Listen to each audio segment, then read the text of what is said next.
ಆಕೆ ಮೈಸೂರು ಹುಡುಗಿ, ಈತ ಬೆಳಗಾವಿ ಹುಡುಗ. ರಾಗಿ ಮುದ್ದೆಗೂ ಜೋಳದ ರೊಟ್ಟಿಗೆ ಲಿಂಕ್ ಮಾಡಿಸಿತ್ತು ಇನ್ಸ್ಟಾಗ್ರಾಮ್. ರೀಲ್ಸ್ ಮೂಲಕ ಆರಂಭವಾದ ಪರಿಚಯ ಪ್ರೀತಿಯಾಗಿ ಕನ್ವರ್ಟ್ ಆಯಿತು. ಮೈಸೂರಿನ ಹುಡುಗಿ ಹೆತ್ತವರನ್ನ ಬಿಟ್ಟು ಬೆಳಗಾವಿಗೆ ಬಂದು ರೀಲ್ಸ್ ರಾಜನ ಜೊತೆ ಮದುವೆ ಕೂಡ ಆದ್ಲು.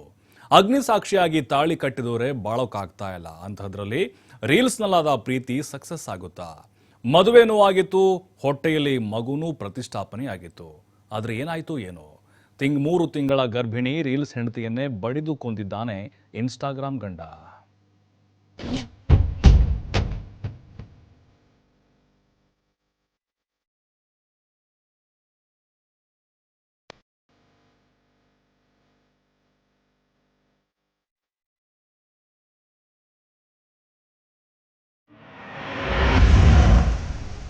ಅರಮನೆಯಿಂದ ಶೆಡ್ಗೆ ಹೋದವಳ ದುರಂತ ಕಥೆ.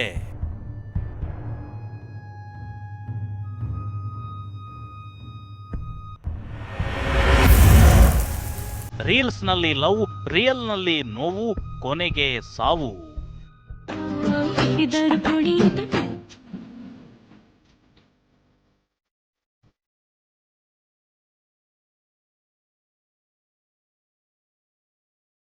ಹಿಂಗೆ ಇನ್ಸ್ಟಾದಲ್ಲಿ ರೀಲ್ಸ್ ಮಾಡಿಕೊಂಡು ಎಷ್ಟು ಚೆನ್ನಾಗಿದ್ಲು ಈ ಹುಡುಗಿ. ಮಹಾರಾಜರ ನೆರಳಿನಲ್ಲಿ, ತಂದೆ ತಾಯಿಯ ಆಶ್ರಯದಲ್ಲಿ ಮೈಸೂರಿನಲ್ಲಿ ಆರಾಮಾಗಿದ್ಲು. ಇವಳ ಬುದ್ಧಿಗೆ ಏನು ಬಡ್ದಿತ್ತು ಗೊತ್ತಿಲ್ಲ. ರೀಲ್ಸ್ ಮಾಡ್ತಾ ಮಾಡ್ತಾ ಈ ಕಟುಕನ ಬಲೆಗೆ ಬಿದ್ಲು. ಮೈಸೂರಿನಿಂದ ಬೆಳಗಾವಿಗೆ ಹಾರಿ ಹೋದ್ಲು. ಇನ್ಸ್ಟಾ ಗೆಳೆಯನ ನಂಬಿ ಹಾರಿದ ಹುಡುಗಿ ಈಗ ಹೊಟ್ಟೆಯಲ್ಲೊಂದು ಪುಟ್ಟ ಮಗುವಿನ ಜೊತೆ ಹೆಣವಾಗಿ ವಾಪಸ್ಸು ಬಂದಿದ್ದಾಳೆ. ನನ್ನ ಮಗಳು ಒಂದ್ಸತಿ ಅಲ್ಲ ಅಂತ 2 ಸತಿ ಇವನಿಂದ ಲವ್ ಮಾಡ್ಕೊಂಡು ಬಂದು ಹಿಂಗ ಮಾಡ್ಕೊಂಡೋಳಲ್ಲಪ್ಪ. ಏನ್ ಮಾಡೋರೆ ಅಂತಾನೆ ಗೊತ್ತಿಲ್ಲ. ಹಿಂಗೆ ರೀಲ್ಸ್ ಮಾಡ್ತಾ ಹಾಯಾಗಿದ್ದು ಇವತ್ತು ರೀಲ್ಸ್ ನಿಂದಲೇ ಕೊಲೆಯಾಗಿ ಹೋದ ಹುಡುಗಿ ಹೆಸರು ಮಂಜುಳಾ ಅಂತ. ಮೈಸೂರಿನಲ್ಲಿ ಬಿಂದಾಸಾಗಿ ಜೀವನ ಮಾಡಿಕೊಂಡಿದ್ಲು. ರೀಲ್ಸ್ ಮಾಡಿಕೊಂಡು ಸ್ವಲ್ಪ ಫೇಮಸ್ ಕೂಡ ಆಗಿದ್ಲು. ಇವಳ ರೀಲ್ಸ್ಗೆ ಲೈಕ್ ಒತ್ತುತ್ತಾ ಬಲೆಗೆ ಬೀಳಿಸಿಕೊಂಡು ಬಿಟ್ಟ ಬೆಳಗಾವಿಯ ಈ ಬೋರೇಶ್. ಮನೆಯಲ್ಲಿ ಶ್ರೀಮಂತ ಹುಡುಗನನ್ನ ನೋಡಿದ್ರು ಬೇಡ ಎಂದು ಈ ಶೆಡ್ ವಾಸಿ ಬೋರೇಶನಿಗಾಗಿ ಮನೆ ಬಿಟ್ಟು ಬೆಳಗಾವಿ ಸೇರಿಕೊಂಡ್ಳು. ಕೊನೆಗೆ ಶೆಡ್ ಸುಂದರ ಬೋರೇಶ್ನನ್ನು ಮದುವೆನೂ ಆದ್ಲು. ಅಪ್ಪನ ಬಂಗಾರದಂತಹ ಮನೆ ಬಿಟ್ಟು ಶೆಡ್ನಲ್ಲಿ ಜೀವನ ಮಾಡೋದಕ್ಕೆ ಶುರು ಮಾಡಿದ್ಲು. ಆಗ್ಲೇ ಇವಳಿಗೆ ಬೇಜಾರಾಗಿತ್ತು. ಆದ್ರೆ ಮದುವೆ ಆಗಿತ್ತಲ್ಲ ಅಂತ ಈ ಸಿಡುಕು ಮೂತಿ ಸಿದ್ದಪ್ಪನ ಹತ್ರ ಬಾಳ್ವೆ ಮಾಡ್ಕೊಂಡು ಹೋಗ್ತಿದ್ಲು.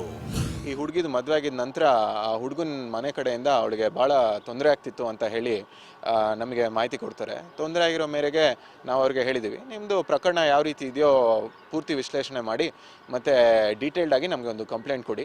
ಮತ್ತು ಅವರು ನಿಮಗೆ ಯಾವ ರೀತಿ ಮಾನಸಿಕ ಅಥವಾ ದೈಹಿಕ ಹ್ಯಾರೆಸ್ಮೆಂಟ್ ಮಾಡಿರ್ತಾರೆ ಅದ್ರ ಪ್ರಕಾರ ನಾವು ಕಂಪ್ಲೇಂಟ್ನ ದಾಖಲೆ ಮಾಡಿಕೊಂಡು and within 7 years of marriage ಇರೋದ್ರಿಂದ ನಾವು ಆ ಪ್ರಕಾರನೂ ಕೇಸ್ನ ದಾಖಲೆ ಮಾಡ್ಕೊತೀವಿ.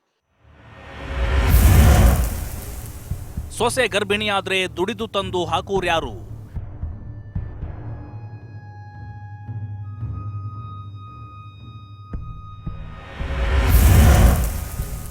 ಹೊಟ್ಟೆಯಲ್ಲಿದ್ದ ಮಗು ತೆಗೆಸು ಎಂದ, ಒಪ್ಪಲಿಲ್ಲ, ಕೊನೆಗೆ ಕೊಂದ.